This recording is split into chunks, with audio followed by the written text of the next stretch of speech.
ሰላም ውድ አድማጮቼ እንዴት ናችሁ? እኔ እጅግ በጣም ሰላም ነኝ፣ እግዚአብሔር ይመስገን። የቤተክርስቲያን ጉዳይ የኢትዮጵያ ኦርቶዶክስ ቤተክርስቲያን ጉዳይ አባቶች ጉዳይና የአንድ ግለሰብ ወርቁ አይተናው የሚባል ግለሰብ ጉዳይ ሶሻል ሚዲያውን ሲያናውጠው ተመልክቻለሁ። እኔ ከቻልን የሃይማኖታችንና የፖለቲካው ላይ ጉዳይ ላይ ብናተኩር መልካም ነው የሚል እሳቤ አለኝ። ስለ ኦርቶዶክስ ቤተክርስቲያን እምነት ተከታዮችና ስለ ሃይማኖተኞች ሶሻል ሚዲያ ላይ ስለሚደረገው ነገር አንዳንድ ነገር ሳልናገር ባልፍ ፍቅር ይለኛል። ጋሽ ወርቁ አይተነው በሚገርም ሁኔታ ባለሀብት ናቸው። በተለይ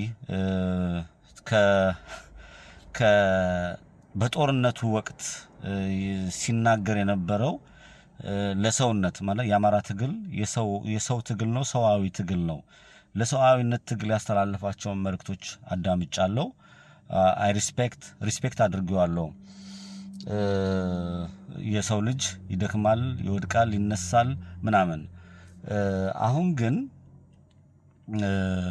እዚህ ሶሻል ሚዲያ ላይ የወርቁ አይተናውን ጉዳይ ሲራገብ ሲጮህ ምናምን ባላስፈላጊ ነገሮች ጊዜ ሲወሰድ አይተናል።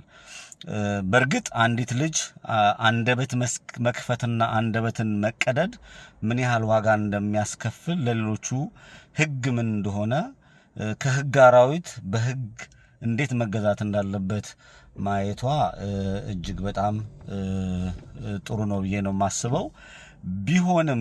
ቢሆንም ግን ያቺ ልጅ እዛ ደረጃ የደረሰችበት የጋሽ ወርቁ አይተናውን ንግግር ሰምታ ሄደችበት ምንድን ነው የሚለውን ራሳቸው ጋሽ ወርቁ መከራቸው ምክል ራሱ ጋሽ ወርቁ ራሱን ቢመለከት አሁንም ለሱ ድጋፍ አስመስለው እሱን የሚደግፉ ሰዎች አስመስለው እያንዳንዳቸው ሶሻል ሚዲያ ላይ የሚሰጡ ሀሳቦችን ተመልክቻለሁ። የሰውነት ባህሪ የሌላቸው ስርዓት የሌላቸው ለሱ ለመሟገት ሳይሆን እንደ ሰው መቆም የማይችሉ ሰዎችም አንደበታቸውን ከፍተው ሲናገሩ ሰምቻለሁ። ጎጠኞች ምናምን። ጋሽ ወርቁ አይተነው ባለሀብት ነው፣ እግዚአብሔር ሀብት ሰጥቷል፣ ለድሆች የምትደርስበትን መንገድ ፈጠር። ከአብይ አህመድ ጀምሮ ነው ክብሩን። እኔ ይመስለኛል አብይ አህመድ ክብርህን ለመንካት የትምህርት ደረጃህን ሁሉ ተናግሮሃል። አንተም ክብርህን ባለመጠበቅ ለአንዲት ግለሰብ ሶሻል ሚዲያ ላይ አውጥተህ የ40 ግራም ወርቅ ሰጥተህ ስም ሲብጠለጠል ነበረ። የገዛ ልጅህ ከአብራክ የወጣችው አባታችን ቤቱን አይረዳም ብላ ስትናገር ነበረ። ይሄንን ሁሉ ተመልክተህ እኔ የምመክርህ ምክር መለስ ብለህ ቦታህን፣ አዋዋልህን፣ ውሎህን የሚደረጉ ምንድነው ማድረግ ያለብህ የሚለውን ነገር አሁንም ነገም ከነገ ወዲያም ድጋሚ ጥናት እንድታረግና መንገድህን አስተካክለህ ብትሄድ ነው። ማንም ግለሰብ ሲነሳ ማንም ሰው ሲነሳ አማራ ስለሆነ ምናምን አይደለም። አማራ ስርዓት ያለው ህዝብ፣ ብዙ ድሃ በጣም ስርዓት ያላቸው ካህናት፣ ዲያቆናት፣ ተማሪ፣ የዩኒቨርሲቲ ዶክተሮች፣ ፕሮፌሰሮች በጣም ብዙ ናቸው። ግለሰብ ሲነካ አማራነት ነው ምናምን እየተባለ ይሄ ያማልዳል አይነት ቅስቀሳና ያማልዳል አይነት እዚህ የሚፏጭ ፉጨት አይመቸኝም። አማራ የራሱ ክብር አለው። የአማራ ህዝብ የእያንዳንዱ በወል የሚጠራ የራሱ ክብር ያለው ህዝብ ነው እና ጨው ለራስ ትልጣፍጥ ነው። ምንም ሀብት ሊኖር ይችላል፣ ምንም ሊኖር ይችላል። ያንን ግን በአግባቡ ካልተጠቀምክበት በምድርም በሰማይ የሚያስጠይቃልና የምትውልባቸው እዚህ ለአንተ ምስክር የሆኑ ሰዎች ምናምን ስመለከት ስቲል ችግር አለ። ይህንን ሳልናገር ባልፍ ትንሽ ይደክመኛልና ውሸት ረግጬ መሄድ ስለማልፈልግ ነው። ጋሽ ወርቁ ይሄንን ብታየው መልካም ነው የሚል አቋም አለኝ። ምክር ነው። ከዛ ውጪ የሚሆነው ጩኸት ነው፣ ልፍላፌ ነው፣ ስርዓት አልበኝነት ነው፣ ጋጠወጥ ነው። ሶሻል ሚዲያ የተለመደ ነው። እንግዲህ የልባችን የእውነት የምንቆረቆር ሰዎችም እኔም እየታመምኩ ስለሆነ ለጊዜው የተወሰነ ጊዜ ከዚህ አካባቢ ለመራቅ ጥረት አደርጋለሁ። የኢትዮጵያ ኦርቶዶክስ ቤተክርስቲያን ቅዱስ ሲኖዶስ አባታችን አባ ማቲያስ፣ ካህናት፣ ዲያቆናት፣ መነኮሳት፣ የኢትዮጵያ ኦርቶዶክስ ምእመናን በተለያየ ጊዜና በተለያየ ሰዓት መግለጫ ሰጥተዋል። ቤተክርስቲያን ስደት ላይ ነው ያለችው። ቤተክርስቲያን ቀኝ ግዛት ውስጥ ነች። አትግደሉን ማለት የኢትዮጵያ ኦርቶዶክስ ቤተክርስቲያን አትግደሉን ማለት ወንጀል አይደለም። እናንተ ተሰዳችኋል፣ ተጨፍጭፋችኋል፣ ቤተ መቅደሳችሁን ለሌላ አስረክባችኋል። ምእመናን ካህናት ሲታረዱ ቁጭ ብላችሁ የኢትዮጵያ ኦርቶዶክስ ቤተክርስቲያን እምነት ተከታዮች ተራችሁን እየጠበቃችሁ ነው። ብዙ መልእክት ተላልፏል። አባቶቻችን የሃይማኖት አስተማሪ ናቸው እንጂ ጦርነት ምናምን አዘጋጅተው የሚያዋጉን አይደሉም።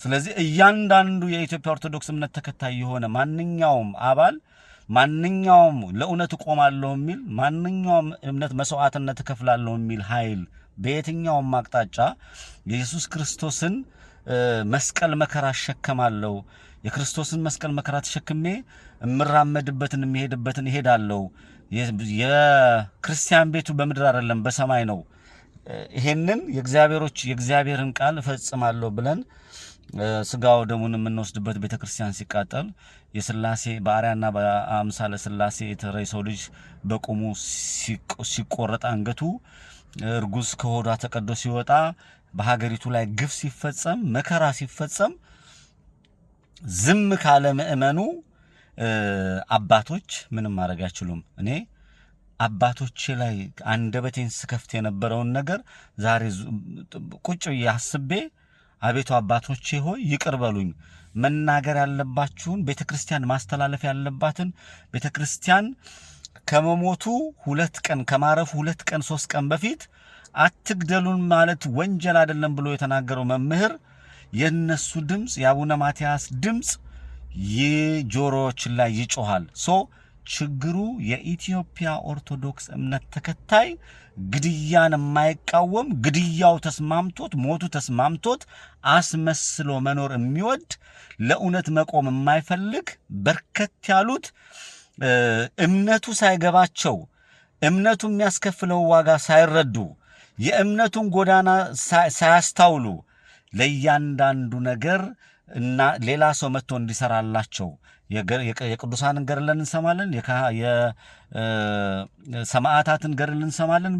ብዙ ተአምራዊና ብዙ መሰረታዊ ነገሮችን እናዳምጣለን። የመጽሐፍ ቅዱስ ታሪክም እንማራለን። እግዚአብሔር ለሰጠንም እልልታና ሽብሸባ እናቀርባለን። ከዛ ውጭ ግን ለተገደሉ ሰዎች ወገኖቻችን ቆረጥ ብለን ክርስቲያን ወንድሞቼ መገደል የሌለባቸውም ግፍ መፈጸም ወንጀል ነው ብለን ለመናገር የኢትዮጵያ ኦርቶዶክስ እምነት አባቶች አሉ። አባቶች ይሄ አባት ማንላቸው የአባት ስም ይዘው የተቀመጡ አሉ። አባቶች ግን ማስተላለፍና መናገር የሌለባቸውን ተናግረዋል። አቡነ ማትያስ ቤተክርስቲያን ቀኝ ግዛት ውስጥ ነች ብሎ ከሚናገር ንግግር ውስጥ ሌላ ነገር መጠበቅ ንፉግነት ነው። እግዚአብሔር ኢትዮጵያን ይባርክ። ሁሉንም ነገር እግዚአብሔር ያስተካክል። የተሰማኝ ይሄ ነው ዛሬ። እኔም አሞኛል። እኔንም እግዚአብሔር ይማረኝ። መልካምን ሁሉ እመኝላችኋለሁ።